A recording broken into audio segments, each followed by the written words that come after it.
When it comes to pre-matches, the most common question I get from IMGs across the world is how do I get a pre-match that is given to you by a program, typically in the form of a contract. It accounts for small percentage of total slots. Largely, they're based out of community medicine programs such as internal medicine, family medicine, general psychiatry, some pediatrics as well.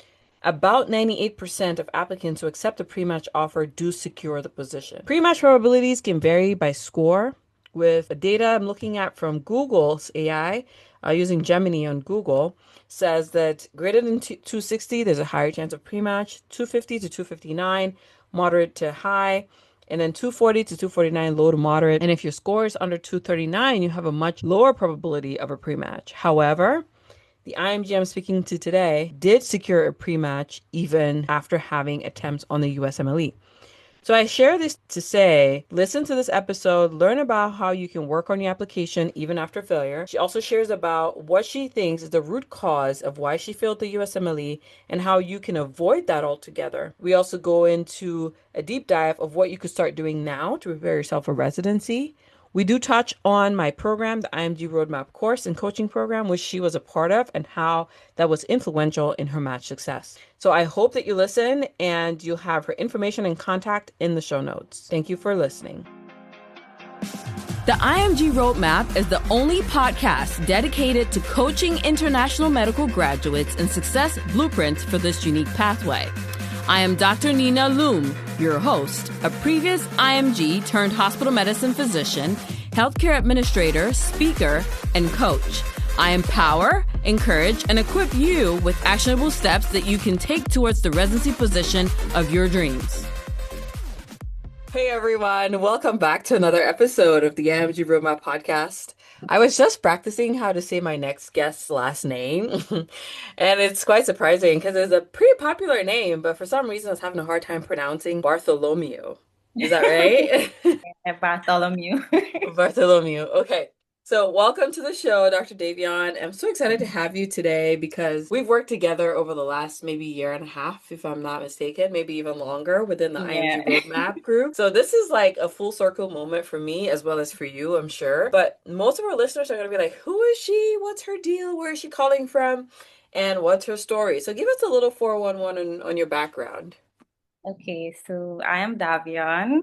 I live in Trinidad and Tobago currently, and I am a house officer at a public hospital in the Department of Emergency Medicine. And I actually first connected with Dr. Loom in 2022, so it's like 3.5, almost 4 years ago. I Yeah. don't even remember that. So, refresh my memory. 22. Yeah, 2022, I was working in ICU at the time, and I started toying with the idea of USMLE exams. And I reached out to you on Instagram just to find out some information about the course, the IMG Roadmap course. And you gave me the information. You told me the course and what it's about, what it would be like, how it would prepare me with exams and, guidance basically. And at the time I was like, I think I could do this on my own. I took the cheap way out. So lesson number one, don't be cheap when it comes to securing your future. Yeah. Okay. Okay, so That's how it now started. I have a list of questions for you regarding what we're here to talk about today, which is a pre-match offer that you recently received, and Yeah. just like what you think played a role with that. How does that happen? Because every year I get that same question from IMGs who are on interview trail. They just want a pre-match because it's secure. It's like, you don't have to deal with the rat race of the NRMP, and you can just Yeah. escape all of that and get locked in, get a contract, and be relaxed, less anxious. So Yeah. before we go into that, you mentioned that you are working in the emergency department right now, and you hmm are located in Trinidad and Tobago. But take us back to when you graduated medical school. Where did you go to medical school? And are you from Trinidad? Okay, so I was born in the US, but I grew up on this smaller island, Tobago. So I spent half my life in Tobago, and then I moved to Trinidad at 17 to do my bachelor's in biology at the University of the Southern Caribbean. From there, I took a gap year where I worked as a executive assistant for the head of nursing in Trinidad. And whilst I was doing that, I always knew I wanted to become a doctor, but I never had like a clear-cut path. Like I didn't have enough guidance of anybody telling me, "Okay, this is what you need to do." I was figuring things out along the way. So whilst I was taking my gap year, I did research. I applied to SGU, I applied to the University of the West Indies, and I eventually ended up deciding to go to UWI because it was the most financially sound decision for me and my family because SGU is very expensive. So that's how I ended up going to medical school in Trinidad at the University of the West Indies. Nice, nice, nice. And I have worked with several physicians who've actually been to University of West Indies and have graduated and in US residency. So I know it's one of those schools that produces physicians that are Yeah, here in practice in the United States. So that's really good. So yeah. let's walk when you graduated medical school, how come you're working in ER right now in Trinidad? Like what is that process like? So our system, we have residencies here in Trinidad, but the system is very different from the US. So in the Mhm. US, your last year of medical school, at that stage, you're writing step one and you're getting ready to apply for the match. And you're Mhm. automatically, your intern year is the start of your desired specialty or whichever specialty you were matched into or not Mhm. matched, whichever the Mhm. case. But in Trinidad and Tobago, that's not really how it is. I don't really want to speak too negatively about my country because I love my country, but we kind of have a hard time right now with securing, good work contracts with good vacation and benefits. So when you get a contract, it's a locum contract. It might sound attractive to some of the US listeners because locum in the States, they make a lot of money. But in Trinidad and Tobago, that's not the case. They actually earn less than a doctor who is full time, like contracted long term. And with a locum, it's usually short contracts, 1 month, sometimes even 2 weeks, 3 months, and they would renew it and they would renew it and renew it. And you get a earning and you're able to survive, but it's in wherever there's a need for that field. So if there's a shortage in internal medicine, you'll get a locum contract in that department. If there's a shortage in emergency medicine, so on and so forth. And that's how most of my colleagues and myself, we get placed into those areas. If you're lucky, you're placed into the field that you actually like and you're able to explore it, see if you really like it. And then you could apply for residency within that field and see if they accept you and you go on from there. But I didn't Yeah. want to do residency in Trinidad, so I see. So you finished medical school. What year was that? 2020. 2020. And then you've been working in Trinidad from 2020 till now, Yes. 26. Yeah. And you started your application process into the US in what year? I would say I started the journey because the application process started this cycle, but I started the journey, I would say 2022, where I started studying. The minute I Okay. made contact with you and you Mhm. gave me the information, I mean, I'm a very straightforward person, so I'll be honest with you. There are lots of persons, we might look at the cost of something, and because we don't understand the value of it in the moment, we might think, there are persons who didn't take Dr. Loom's course, who passed their exams, who successfully matched on the first try. So let me save this money. That was the mindset I had at the time. Little did I know that that would have been one of the biggest, worst decisions that I could have made for me, right? I'm not saying that everybody has to do the course, but looking back, I honestly think if I had invested in 2022, I would have had all the guidance that I need to prepare me for exams, to at least let me know, for me to feel confident in should I write this exam now, I would have been able to have that connection to reach out to you freely to say, Dr. Loom, this is how I feel. These are my scores. Do you think I should write? I didn't really have that, confidence in myself. But, we are here now. Everybody's journey is for a purpose. It happened however it had to happen. So, Yeah, I agree with you 100%. Like there's people who never took my course and still matched. yeah. And I'm very happy for those people. I strongly believe that that is 100% possible. However, what I tell people all the time is I'm here to accelerate your journey. Like I'm here to Yeah. make your life easier and not make it more complicated because Mhm. we can go around this mountain 3 times before we get in, or we can go around it one time and do it really well the first time. And sometimes we just live and learn, and not everybody needs coaching. And I don't want to coach everybody. I really don't. So so at the end of the day, my people know what they need and they come to me because I can help them with that. And I just love to hear your perspective on that because it's something that I've always felt deep down, but never really been able to articulate it because then you sounds like you're tooting your own horn. But at this point, I'm like, but it's the truth. It is what it is. It took me reaching rock bottom to reconnect with you in 2024. I remember opening my step 1 results for the second time and seeing fail, and that shook me to my core. And literally, I was home alone. I would have had conversations with my friends and my sister and my family. Nothing helped. And I just reached out to you on Instagram, sent you a long paragraph stating what happened. I had just finished having a panic attack. My entire body felt like electricity was running through it because I felt like I've been studying going on 2 years now, or at least a year and a half. What am I doing wrong? And it took me reaching rock bottom to just, I would have paid $1,500 for your course at that point. Right. And that's not even our pricing right now. Yeah. Okay, guys, like don't be freaked out. We're definitely on the lower end. The dramatic effect as you don't need to reach that point to be able to want to give it all to succeed, Right. It's very much like medicine. Like you can either start seeing your family doctor working on some things in your life, your cholesterol, your diabetes, or you can show up to the ER with a heart attack. And then you have to get a cath and you have to get your other things under control.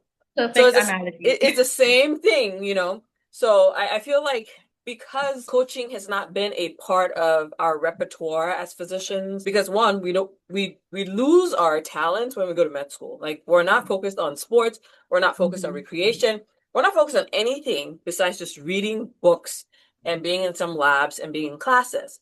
So we lose the idea of like coaching, which is something that is so normal in the rest of the world in sports and entertainment, in acting, whatever discipline you pick. But for us, we don't think it's a thing because it's not our usual. And then what ends up happening is we go around the same mountain many times, or we get stuck somewhere along the pathway, the journey, and we can't move forward when something as simple as guided instruction, a guide, a coach, a mentor could help you really kind of get to your endpoint a lot faster than not. But, let's segue into why we're here today, which is really sharing about how you journeyed into a pre-match after this delays and what sounds like USMLE attempts. So can you walk us, first of all, through, reflecting on your journey and your USMLE performance? What do you think moved the needle to go from fail to pass? Like, what was the change that happened to be able to ace those exams? The first module of your course, which is about changing the mindset, I think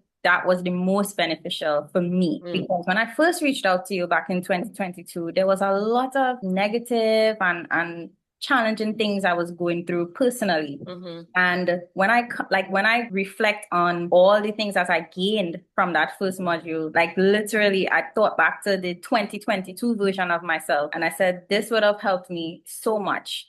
So much. It would have helped me sit back and face what I was dealing with. I would have probably opened up to you a little bit about what I was dealing with, probably book a one-on-one. And I'm pretty sure you would have said, Davion, put a pause, center yourself, and revisit these exams when you're in a better mental space. Because these exams, they're not, I don't want to say they're hard, but it's not a walk in the park. Especially when you would have graduated years before, having to start all over studying, relearning how to study. You can't just pick up and decide, oh, you're going to study for step 1 in 3 months and write it and pass it. Some people probably could, but the average person, it's very challenging to do working full time. So when I looked and I listened to that mindset module so many times, and every time I listened to it, it always I always felt like renewed. I don't want to sound corny. But I felt so renewed and I felt like I really started to believe in myself that, okay, it's already, I can't change the past. I can't go back and remove those attempts. I could only, take control of the next step. And it gave me that confidence that I needed to continue going, just continue going forward, to stop looking at the end match result and to just focus on directly what was in front of me. you know? Yeah. So to me, that was the biggest, like the most impactful, like positively impactful part of the journey was the change in your mindset module Yeah. from the roadmap course. So, because obviously sounds like studying was something that you knew how to do already, Yeah. and the resources don't change. It's the same Mm-hmm. USMLE world, it's the same Anki, it's the same, NBME forms. Mm-hmm. But with all the right resources, what you're saying is after a failure, if you don't address that internal dialogue and you don't address what's going on between Yeah. your ears, it's really hard to go back and do these things that we already know how to do in a proper manner Yeah. to bring about a new result. Yeah. I think I Yeah. was obsessed with trying to escape my own personal stuff so much that I just wanted to pass these exams and do step 2 and apply and match. I wanted it to be done like 1, 2, 3, right? All within 1 year. And that's just not how it is sometimes, You have to take your time. You literally have to just take your time, brick by brick, one step at a time, literally. So I learned it the hard way. And being in the position that I'm in now, thank God I matched. I don't regret how it happened because I learned a lot of lessons along the way. It forced me to grow in so many ways, emotionally and just, as a person. So I don't regret it, but it could save someone else who is listening and who's probably in a similar position, just wanting to start their life and, get away and move to the US. Just take a breath. Take your time. First thing is seek professional, proper guidance and create a plan. Create a plan for the year and try to stick to your goals, So it And was a hard lesson, but but necessary. yeah. And I think in regards to creating a plan, let me just plug this in right here. drninaloom.com/calendar is a free planner for you that you can use to start with your planning. If you're listening to this and don't have a plan, go to drninalum.com/calendar and download my free PDF planner. That'll help you get started. So back to you, Davion. Yeah. So, we're talking about you're born here, so you're a US citizen then, is that right? Yeah. Okay. So you're a US person and you're graduating from a foreign medical school, and now you're trying to come back to the US to get into residency training. You encounter this obstacle of USMLE exams that you fail on step 2 and you have to retake. How many attempts did you have on these exams? Step 1, step 2, So step step 3? 1, I was successful on my third attempt. Okay. Step 2, I was successful on my first attempt, and I'm currently studying for step 3. I hope you get step 3 out of the way so it makes your intern year. Definitely. Yes, it'll make your intern year so much less stressful. Stressful. That's I the think plan.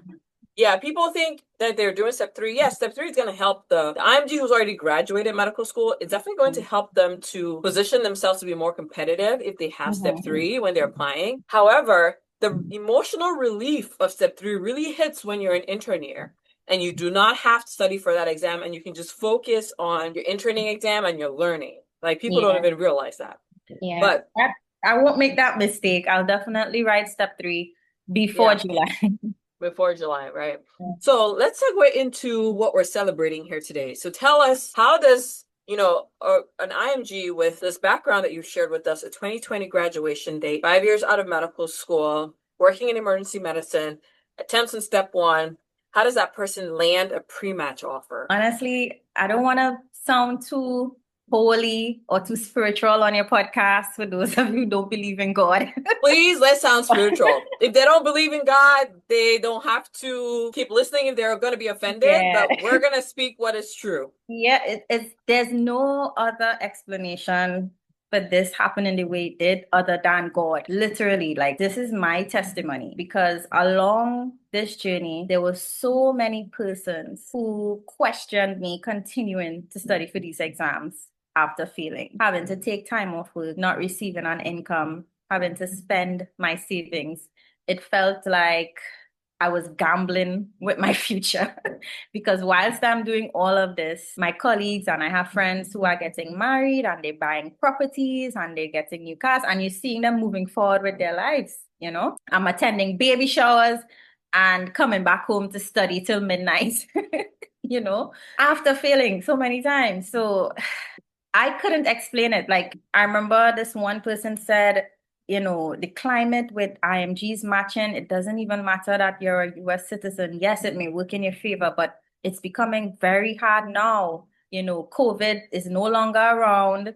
It's becoming very difficult. I don't think you should spend all this money with continuing, because even after you pass the exams, you still have to spend thousands, you know, applying to over 100 programs. All these negative, just, filling my mind with a lot of negative information, but was going to happen. But I knew that I was going to match. And I remember after I passed step one, when I finally passed step one, I felt, and I don't think I told any of my friends, but I felt within myself that I was going to pre-match. I don't know where that feeling came from, but I felt it, that I was going to land a pre-match offer. And that was just it. I just kept it. And I continued studying. I did what I had to do. And believe it or not, I honestly did not even remember applying to the hospital that I matched at. Now, I don't want it to sound bad. It's just we applied to so many hospitals, So it's not that I didn't care about the hospital. The hospital is an amazing hospital. The program is amazing. But it's so many hospitals on my list because I knew that I couldn't just be picky and apply to 20 or 50 programs.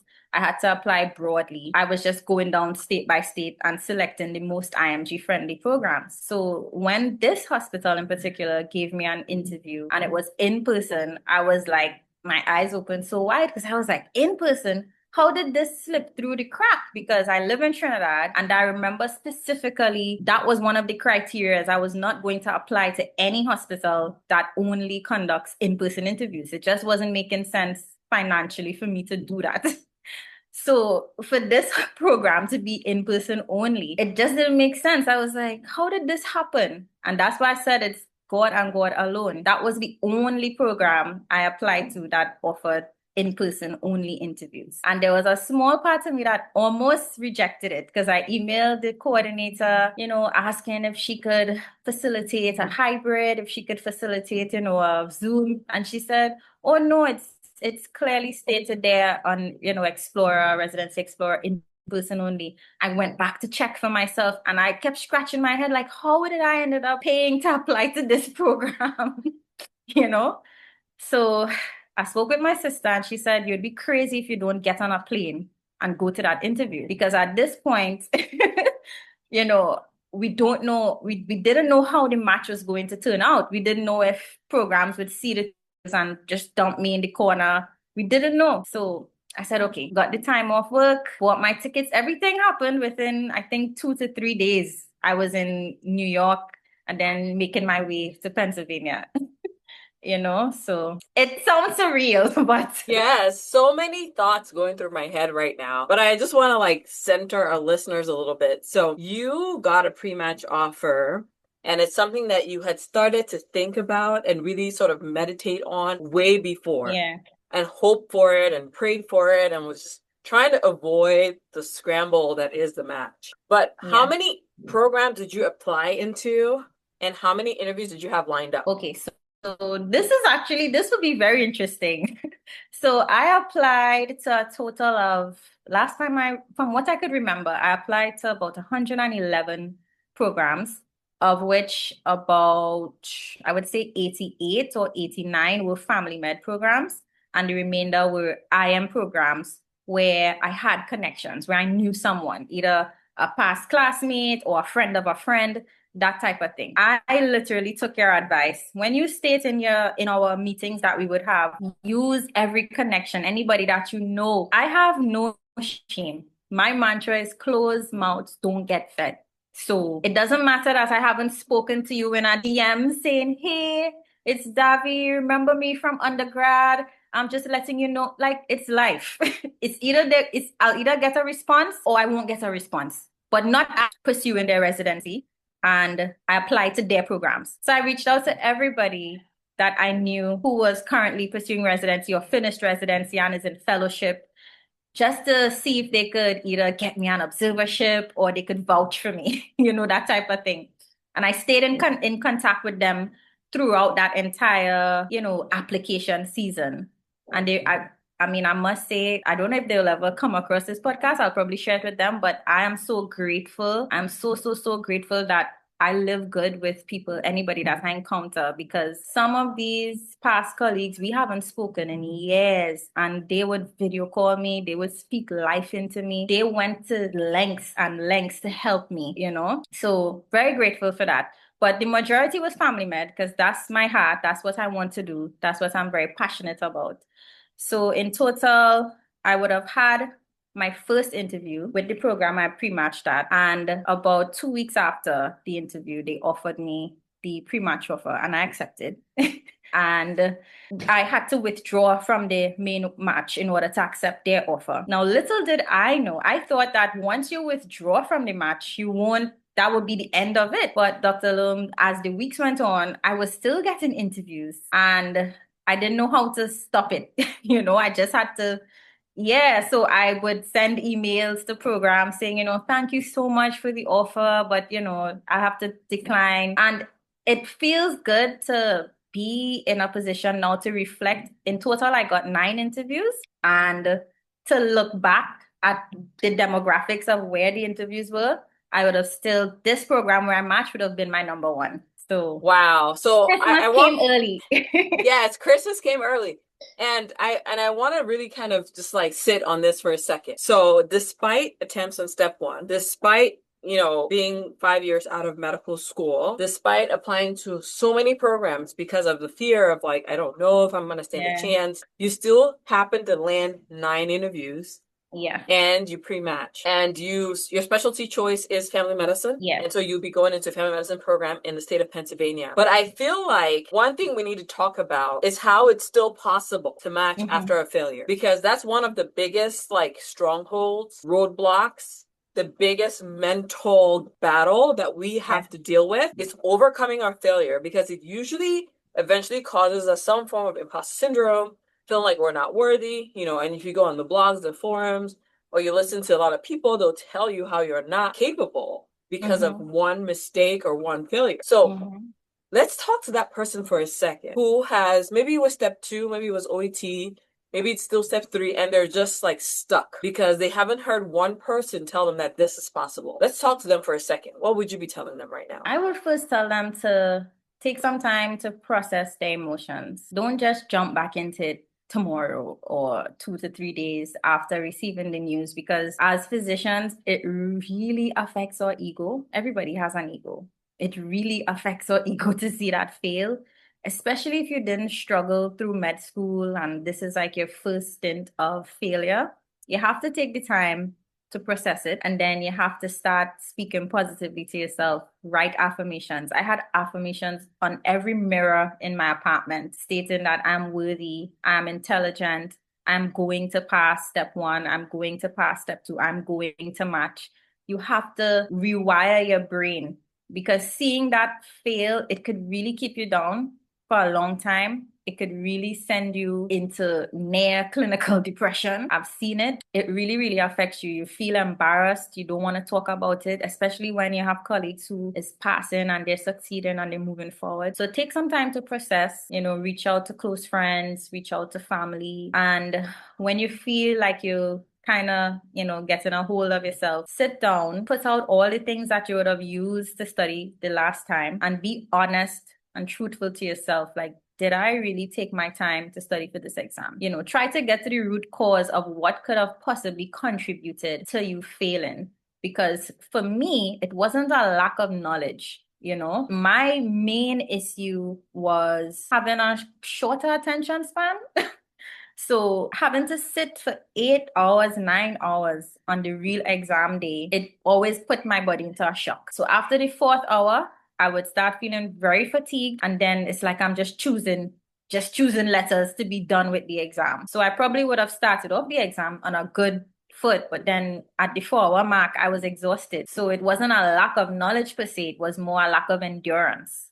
And that is what I had to work on. So when I finally succeeded, what it took for me to reach that point, instead of doing practice tests, like just one NBME, which is 5 hours long, I started doing 2 NBMEs back to back, which is 10 hours long. So I would literally be the first person in the library and the last person to leave. And I would take the same amount of break period and split it up. So that way, practicing, and I didn't do this for months. I did this only during dedicated period, because you could only go so hard for so long. You don't want to become burnt out. So by doing that for about at least 5 practice sessions, when the real exam day came, step 1, I think, was a total of 8 hours, 7 blocks, and the remainder for breaks. I had so much energy left back because my body was accustomed to sitting for 10 hours doing questions. So 7, 8 hours was a breeze. I remember after step one, I went to the gym. That's how normal I felt. And it's literally like you have to treat it like a sport. It's a marathon. You don't just get up and decide you're gonna run 10 miles tomorrow if you haven't done 10 miles before in your life. You train for it. So that is what I did months before the attempt. I started training my mind, training my body, started trying to eat healthy, high protein meals, and just simulating the exam in preparation for exam day. Yeah, and I think we don't talk enough about the physical endurance of taking any of these tests. Yeah. Actually, as you were speaking, I thought good for you for having found the root cause of why you failed. Because until the individual finds the root cause of why they failed, it's very hard to fix it. For one person, it's endurance, like in your case. For other people, it's a knowledge issue.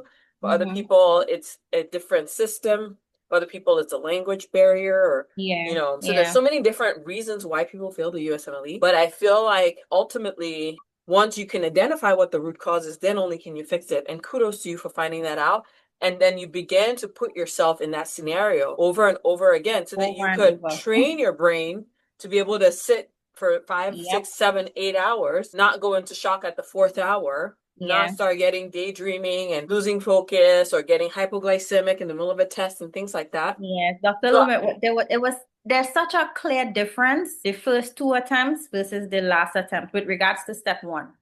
The first 2 attempts, I remember I would go in and I would do my blocks and I would feel fine. But literally at the 4-hour mark, my eyes are heavy and they're burning. And I'm starting to look around to see if I'm the only person feeling this way. And it's like I'm reading the questions, and we all know vignettes in this present time, they're very long. So I'm reading the questions, and by the time I get to the end of the question, I can't even remember what I read. So it was just a cycle of destruction, compared to the last time when I finally passed. Some of the times, and I'm not trying to boast, it's just because of how I trained myself for months. Some of the questions, it became so familiar, and I did all the NBME exams. I didn't even have to read the entire vignette to know what my answer was. So I would finish my exam with sometimes 15, 20 minutes to spare, which was not happening with the first 2 attempts. I was scrambling for time, not being able to finish, having like 20 things flagged. With this last attempt, I only had like probably 2 or 3 things flagged, and that was like biostats that I want to just go back and recalculate, like recheck a calculation. So there was a complete difference in the strategy of me actually writing the exam. And I think, for the listener, we're not saying that you leave the test before it's over, because that's a bad move, okay? Everybody's different. Don't just, I want to clarify that. I'm the kind of girl, I sit there and I review everything. If I have 10 minutes, I go over stuff again. So if that's you, please continue to do you. Don't just copy blindly, okay? Just wanted to pour that out there. But I've enjoyed really speaking with you and understanding your pathway from, U.S. citizen to foreign medical school to now becoming an IMG and then transitioning back to the U.S. in spite of attempts on the USMLE and several mental roadblocks that came as a result of that. So as we begin to summarize and close, can you tell the listener how they may connect with you if they choose to or want to reach out to learn more about pre-matching or how they can improve themselves as they navigate a past failure? Yeah, they could find me on Instagram. It's Davi_Bartholomew. All right. Thank you. We'll put that in the show notes, Davi_Bartholomew on Instagram. And we'll try to tag her profile as well once we post this on Instagram. So Davi, you have been in the roadmap course, and you've already told us that the mindset module was probably the best part of it for you. But if someone was like, hey, Davi, why should I sign up for this again? What would you tell them? I would tell them the community was also very wholesome. And if they're an IMG and they don't really have that support system to like guide them step by step, it's worth the investment. Nothing in life is guaranteed. So it's not a situation of, if you buy Dr. Loom's course, you're going to match on the first try. Nothing in life is guaranteed.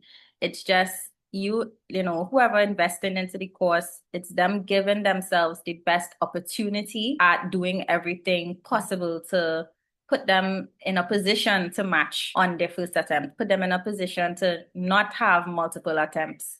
What I enjoyed the most about the course was the private page where you could like read Oh, our private get group? updates. Yeah, the private group. Because Yeah. I made a few friends in that group. My friends always tell me I'm always making friends, but I made a few friends in that group. And it was like so far I was able to, like just guide a few persons on what I did to finally pass step one. One of which was I mentioned before, training myself physically for the exam, but also a lot of persons, a lot of adults, we have attention issues because of social media and because of how much time we spend on social media.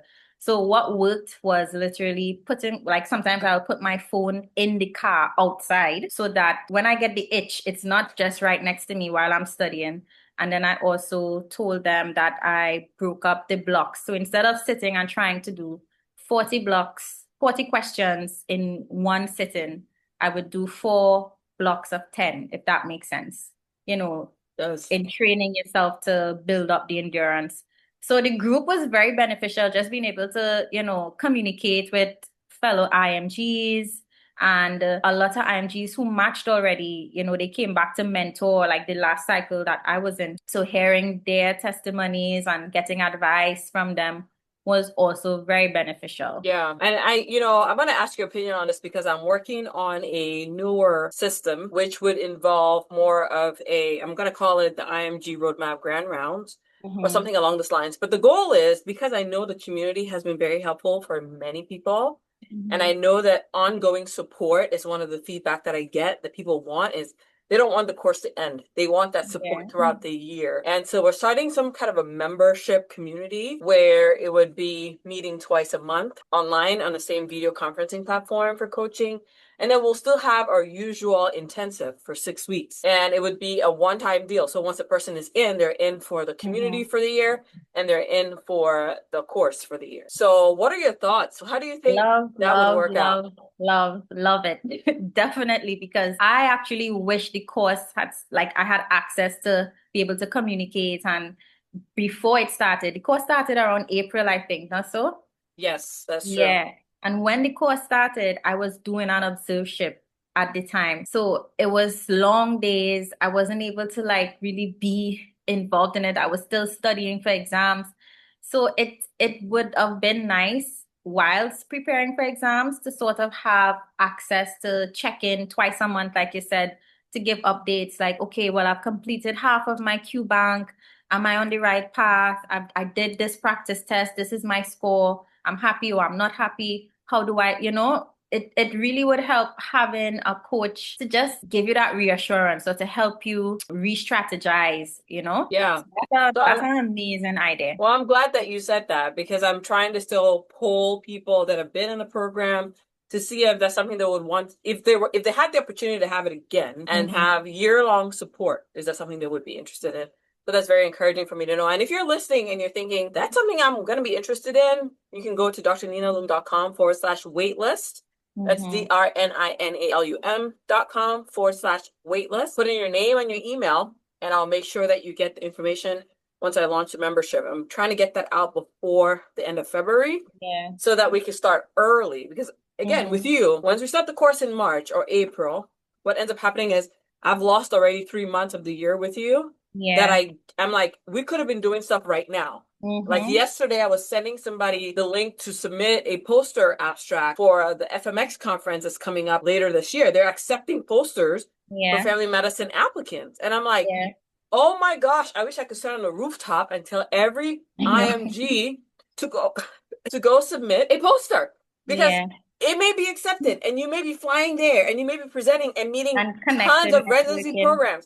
So why not? And I'm like, I wish I had the opportunity to do that with the class right now. And talking of which, I'm going to do it. I'm going to just set up a call. Definitely should. And do it because having a year access, like even when I think back of the things I did, remember I purchased the program for 2024, but then I only ended up applying this last cycle. So I had access to a lot of stuff. So I would have taken my time and read through different things. And one of the things I did long before April, in December of 2024, I started cold emailing a lot of family med programs. And would you believe three of those programs, I was seeking observership because I was trying to cut costs. Obviously, with the challenges I had, I would have spent so much money. So I was trying to Right. cut costs. And I would have sent an email, and some program directors actually responded back to my emails saying, unfortunately, we don't offer observership, but they wish me all of luck. And in this cycle, when interview season started and all I was hearing was crickets chirping in the background, I went back, I thought, let me go back and email some of those persons that responded to me. And three of the programs were I found a thread and I just sent a letter of interest from that thread saying, hi, Dr. So-and-so. I'm not sure if you remember, we chatted last year, we chatted 6 months ago, just letting you know that I applied to your program. And they sent an invite. So Wow. cold emailing works sometimes, but it's a lot of work, but if you really want this, you would do whatever it takes to Right, ensure. right, right. I'm with you. Did you use any of the templates that we provide I in the course? used the letter of interest template, but Okay. I kind of tweaked it a bit. Right. As you should. We always want Yeah, everybody not sounding the same, especially in yeah. the day of AI. So, And I read yeah. a few of the personal statements. I think it's Dr. Troy. She matched at Hopkins. Yeah, she was very impactful to me too. Like Hmm. I remember being so amazed because she had an attempt. So I kind of like Yes. identified with her. Right, So I right, read right. her personal statement to see how she addressed her attempt and whatnot. Yeah. Yeah. Wow. Well, look at you now giving back to the community in a way that maybe you were helped. And I'm just so happy for you. We're going to be dropping this episode after the match. We're not doing it before Yeah. the match because for obvious reasons, we wanted to get her, we want the rest of you to get to the match first. But your information is going to be in the show notes for anyone who wants to reach out. And if you're here for the first time, share this podcast with somebody else. If you love this episode, give it a rating. So give us a thumbs up, give us a 5-star review on Apple Podcasts. That helps me stay relevant in the podcasting Mhm. world. And it's a free podcast. So this is one thing you can do to help me move this thing forward. So thank you, Dr. Bartholomew, for joining us. Thank you, Dr. Loom, for being who you are. I don't think you understand how many lives that I think you're changing. I know you're, you're a doctor in full capacity, you're changing and saving real lives on the job, but this entire platform that you have, look at where I am. I'm literally on an island down on the Caribbean chain, and we are having this Zoom meeting right now after being successfully matched. I still get emotional about it because it's something that felt impossible. And Mhm. I mean, of course, I put in a lot of hard work, but just going back to you and looking at all the information and having conversations with you and your encouraging words, it is life changing. So I'm sure there are many other persons who, who feel the same way that I feel about you. That is so sweet. Like, I'm just gonna go cry now in my closet. So thank you so much for that. But it helps me because on the days where I don't feel like doing it anymore, Yeah. which have been many days, especially Oh after my having a gosh. baby, Yeah. I Congrats, by remember the way. I So remember why good. I started. So I remember I started it because there was literally no one talking about this. Mm-hmm. In 2012, I started residency, and I tell you, it was tooth and nail. There was no one out there even being open about being an IMG in public. And Mm-hmm. so just starting that and seeing the change that has happened in so many different people's lives. And I know, we talked about being spiritual in the beginning. I know it wasn't me. I remember praying about this. And I remember I did a fast and I put it on my wall on a white poster board and I Mm-hmm. wrote IMG Roadmap. Not sure what it's going to be, but Wow. God, show me what it would be, right? And I wrote that on there and I prayed and I think I did like a 21 day, thing, prayer and fasting. Yeah. And throughout that, by the time that season was over, it was clear to me how it was going to work out. It was clear it was going to be a teaching platform. It was clear who my audience was going to be and everything. And that's where it started. And like you said, I've seen hundreds, if not even thousands of Mm-hmm. people come through in different capacities that have just gone on to do so great things. Like even people now that I consult at the hospital because they're Yeah. fellowship graduated and now I'm like looking up to them for my one particular patient that has a very specific thing that they Oh my help gosh. with. And I'm like, wow, like look at how life goes full circle, Yeah. right? So yeah, it's such a humbling thing. And I thought about closing it last year, like shutting it all down when I was Oh my pregnant. gosh. I was like, this is going to be the last year we're doing it. And I feel like once I had my son, I was like, no, it's not over yet. Like Mm-hmm. I was probably just very tired from being pregnant, physiologic. Yeah. So it was a pause, but I have to come back. So And now it's going to be even bigger. So even bigger, baby, even bigger. And I'm so glad that you encourage me like that as well, because people don't realize it. When you are the person consistently standing strong for everyone else, mm-hmm. it really helps to know that you have people that believe in the message that God has given you Yeah. and are wanting you to continue on. Because that helps. That fuels a lot of the reason why, you know. Yeah, definitely. Yeah. Well, we'll let you go and thank Yes. you for joining. Thank you so much. Look at you. I'm so proud of you for listening until the very end. And because of that, you deserve a reward. And I want you to go right now to drninaloom.com and download any of my free ebooks, whether it's for electives or clinical rotations, or even just whatever trials come your way as you navigate your IMG journey. Stay tuned for another episode coming up next.